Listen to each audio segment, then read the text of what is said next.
Welcome to episode 7 of Interruptis. This is a follow-on from episode 6. So a lot of you were wondering what was happening with B-Boy Brazilian Mercury, because it did seem like there was going to be a date number 2 based on date number 1. However, date number 2 is not happening, folks. So he did message me after our date, just, hey, how's it going? Normal texting things, but never solidified a designated time nor place for the date. And so there was an event a couple nights ago in my building that they had for tenants, which is beer, pizza, and wine, and met a bunch of my neighbors. And so during that, he texted me, what are you doing tonight? And during that, I said, I'm at this event with my neighbors, but thanks for messaging me. Hope all is good. And I don't like when people in the moment are like, what are you doing now? And can you come do something with me? Because that means you didn't make a plan to consider that I have other plans. So it's lacking consideration. On top of that, it's also lacking making me a priority by like waiting for the last minute. Can you come now? Like pizza. Like, no, I'm not a pizza. You can't just order me.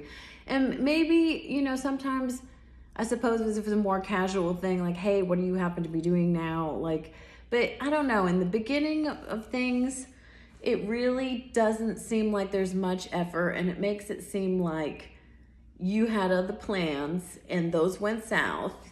And now that those plans went south with some other lady, now you want me to come around. And maybe that's not it, but who cares? Like, impressions are important, right? So anyways, I said with neighbors, thanks for messaging me, have a good one. And he messaged me the next day a gif of Freddie Mercury, or it was the guy who plays Freddie Mercury in that movie. And it was the scene where he was wearing all white, which was hilarious. So I thought maybe he redeemed maybe the faux pas of messaging me like, what are you doing this evening? So instead, he said something like, when are we going to see each other again? And I was like, are you asking me out on a date? Because again, never agreed upon a time nor a place. And so he wrote, how about I get a bottle of wine and come over at 11 p.m. I have some things to do with my daughters. Keep in mind the daughters are 20 and 22 years old. And it's like, come over at 11 with a bottle of wine. Like, come on. You at least have to pretend like you're interested in my personality and interested in getting to know more about me. You gotta at least pretend that. Even if you don't, you gotta pretend. This is real basic. It is. It's so it's crazy because on the second dates are not even. People are just showing who they are. And so that's great, but at the same time, it's like we're gonna have to keep going on these one dater leading to nonsense things. I've got to do a better job screening here. I don't know. So I tried a new app. There's a new app, and I haven't met anyone yet. I'm waiting for like a certain time where I get a certain number per day, and it's a bit high end. And they have events in the area where you can actually go and meet other people on the app. And honestly, I think I want to do that because this whole thing, like, I'm realizing people are only as good as they are, but they might do a terrible job making an online profile for themselves on these apps. They might be a great person and just not be very skilled at describing themselves. To make whatever charm they have apparent. And then and a lot of what I'm seeing is people who are seeming more charming are not in reality.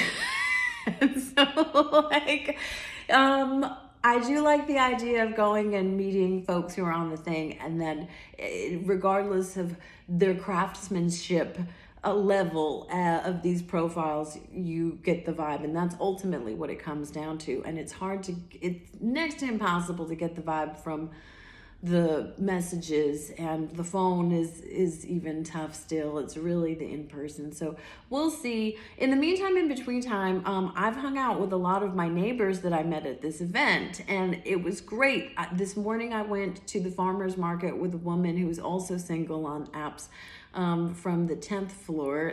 I got the suggestion from her to join this dating app that I've started.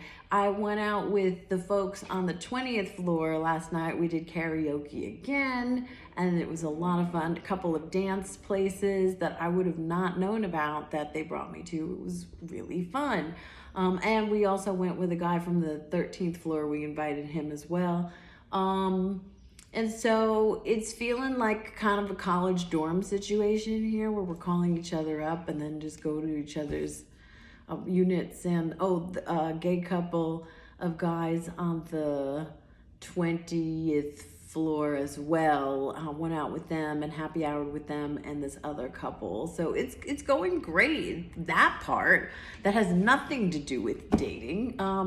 But maybe that's really all I need. I mean, if I could just keep having social things, forget about dating for a while, because this is a lot of time. So anyways, I'll keep you posted on everything with this new app.